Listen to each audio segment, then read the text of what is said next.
Gootichi inni biraan Buunnoo Beddelleen biqilchite ammoo Meexxii Sheengooti. Qanyaazmaach Meexxii Sheengoo abbaa isaa obbo Sheengoo Kormee fi haadha isaa aadde Buunnee Soolameerraa godina Buunnoo Beddellee aanaa Beddellee ganda Nabii Makkaniisaa jedhamutti bara 1859 dhalatan. Odeeffannoon maanguddoota godina Buunnoo Beddelleerraa arganii akka ibsutti Meexxii Sheengoo bara mootii Liji Iyyaasuu aangoo qanyaashummaa Liji Iyyaasuurraa akka argatantu himama. Meexxii Sheengoo Xaaliyaaniin tasuma biyyattii kana Itoophiyaa seenuu hin qabu ejjennoo jedhuun akka beekamus maanguddoonni ni dubbatu. Xaaliyaaniin wayita yeroo lammaffaaf Itoophiyaa weerartutti hoomaan Xaaliyaanii biyya keessa socho'uudhaan jiraattonni naannichaa qawwee akka galchanii fi eeboo isaanii akka lafa kaa'an ajajnaan gootichi Meexxii Sheengoo tasuma kana hin godhu hin jilbeenfadhus jechuun akka didee fi adeemsaan gocha Xaaliyaanii ejjennoodhaan mormaa akka turetu himama.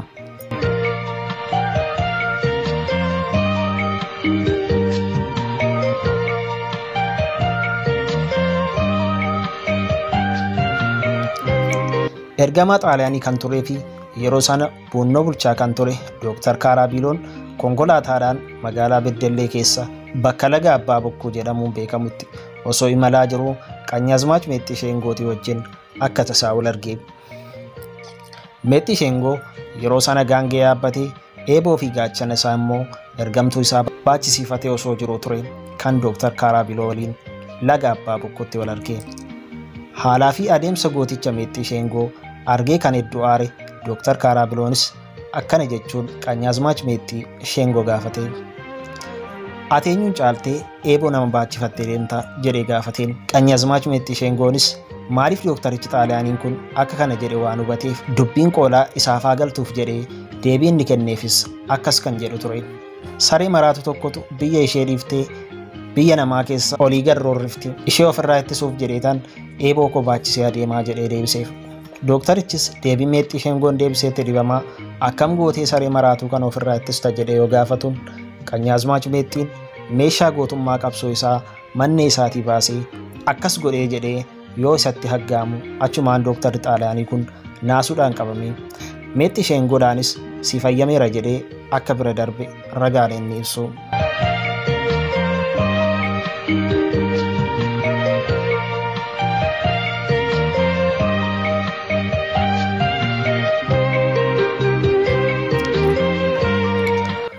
Haaluma kanaan osoo jiru Dr. Kaaraabiloon wayita tokko uummataa fi baalabbaatota yookiin bulchitoota yeroo sanaa walitti qabuun gaaffii akkas jedhu isaaniif dhiyeesse.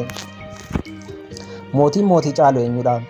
Namni nama caalu eenyudha? Mukti muka caalus eenyu jedheen.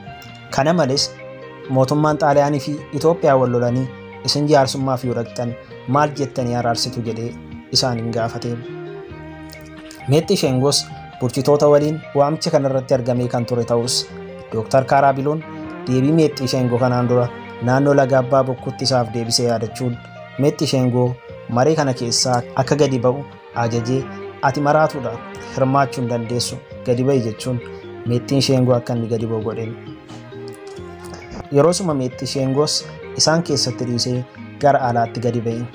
Bulchitoonni yeroos walga'ii sana irratti argaman gaaffii Dr. Kaaraabiloon gaafate sanaaf akkas jechuun deebii kennanii.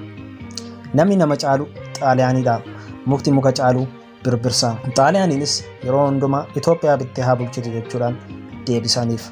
Yeroos Dr. Kaaraabiloon deebii isaanii dhaga'ee baalabbaatotni kunneen akka isa sodaatan hubate. Kanaan boodas namittiin isheen bakkee teesse sun deebii akkamii deebisti laata jedhee Meexxii Sheengoo waamee gaafate.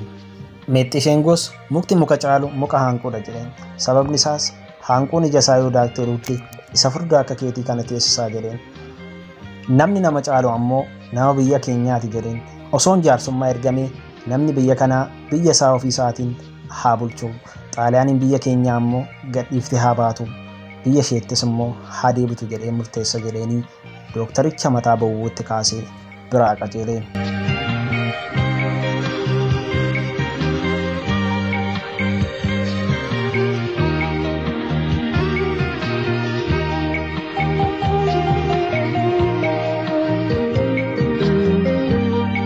Tibba ta'e ammoo Meexxii Sheengoon biyya walga'ii waamee kan ture ta'us uummanni naannichaa Xaaliyaaniin waan sodaateef walga'ii Meexxii Sheengoo waamee ba'uu hin dandeenye jedhama.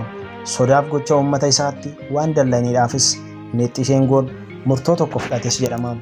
Murtoon isaa kunis ani Xaaliyaaniif hin bulu hin gabbarus kanaaf yoon du'e namni taskaara koo naaf baasu waan hin jirreef durseen taskaara koo baasa kottaa nyaadhaa dhugaa jedhee saggaa qalee namoota waamee nyaachise.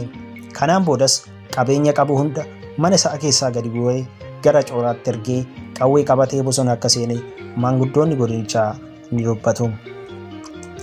Xaaliyaaniinis gocha Meexxisheengoo taaruun Meexxisheengoo harka galfachuuf mala maltee garaagaraa fayyadamaa akka turtetu himama. Meexxisheengoon Xaaliyaanii waliin osoo falmuu akka du'eef tooftaa inni ajjeefame adda isaatiin seenaa adda addaatu himama. Odeeffannoon firoota isaa dhiyoo irraa argame garuu Meexxisheengoo akka ajjeefamuuf kan dabarsee kenne isuma waliin jirra jedhan keessaa namni tokko qarshiidhaan akka isa dabarsee ajjeesse himama.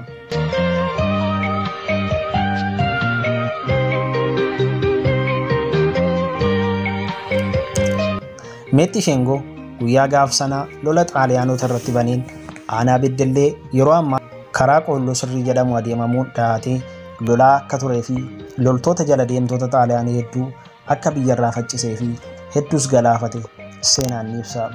Gootichi Xaaliyaanii jilbeenfachiisaa ture kun galgala keessa bakka lolaa keessaa ba'ee maatii isaa dubbisuu fi humna isaa cimsachuuf akkasumas meeshaalee waraanaa dabalachuuf gara wiirtuu sochiisaatti dhufaas ture. Wiirtuun sochiisaa naannoo daangaa Giraa jedhamuun beekamu akka ture suni himama. Meexxisheengoon yeroo sanatti galgala darbaa dabarsaan dhufatee gara dawoo boqonnaaf yeroo ol seenu nyaatni dhugaatiin qophaa'ee warreen amanamoon mana keessaa booka dhugaa turan. Battaluma sana korbeessi qalamee gootichi ol seenee miilli isaa dhiqama. Kanaan osoo jiru tooftaan ajjeechaa isarratti raawwatamuuf deema ture. Namoota haala naannoo to'atan keessaa inni tokko bakka inni jiru dabarsee diinatti hime. Meexxisheengoos diina fagoo fageenyatti osoo qolatu gabrummaa osoo mormuu diina fira fakkaatee keessoodhaan maallaqa isa dabarseen akka lubbuun isaa dabarte himama. Walumaa galatti Meexxisheengoo umrii isaa keessatti Xaaliyaanii fi gabrummaa falmuun beekama. Kaayyoon inni qabate osoo hin badinis yeroo booda Xaaliyaaniin dhaloota kaayyoo isaa qabataniin booji'amanii turan. Gabrummaan gita bittaa adis dhaloota isaa boodaatiin injifannoon argamuu danda'eera. Haa ta'uyyuu malee yeroo ammaatti gootni seenaa dheeraa qabu kun Buunnoo Beddellee keessattis ta'e eessatti illee siidaa dhaabbateef hin qabu.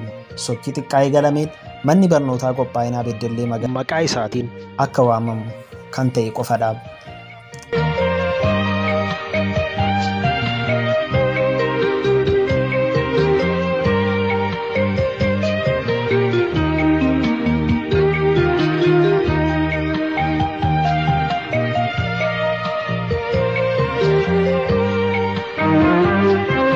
Kabajamtoota daawwattoota Oromiyaa Global Media guyyaa har'aatti seenaa gootota Beddellee keessatti argaman keessaa lama isin daawwachiisne.